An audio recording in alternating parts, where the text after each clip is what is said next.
এই মালটা নতুন না? ভাই বুলবুলি, ওহ কি লাগছে তোমার? এর জন্য কম না লেবু। শোনো না, অসভ্য জানোয়ার কোথাকার। তুই আমার গায়ে হাত তুললি। দাঁড়া, তোকে দেখাচ্ছি মজা। দাদা, কলেজের ফার্স্ট ইয়ারে একটা মেয়ে আমার গায়ে হাত তুলেছে। মেয়েটা কোথায়? ওইখানে আছে। এই মেয়ে, কলেজের সিনিয়রের গায়ে হাত তুলেছো কেন? আমি ওর গায়ে হাত তুলতে চাই, আমার অনেক ডিস্টার্ব করছে, আমার গায়ে হাত দিচ্ছিল।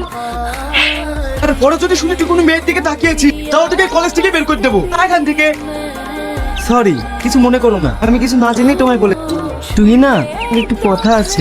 হ্যাঁ বলুন। হয়তো তোমার এক পলকে একটু দেখায় তোমার আমি প্রেমে পড়ে গেছি। Do you love me? আরে আপনি কি বলছেন? এটা সম্ভব নয়। আমি দেখতে খারাপ তাই? সেটা নয়, মাশাআল্লাহ আপনি ভেরি হ্যান্ডসাম। আর প্রথম দেখায় আমি তোমাকে ভালোবেসে ফেলি। তুই আমার সম্পর্কে জানি এই কথাটা দ্বিতীয়বার বলবেন, আর আপনার ভালোবাসা হারিয়ে। কি এমন কথা? আমি তোমাকে সবকিছু বিনিময়ে ভালোবাসতে রাজি আছি। একটা কথাই জেনে রাখুন, আমি আপনার যোগ্য।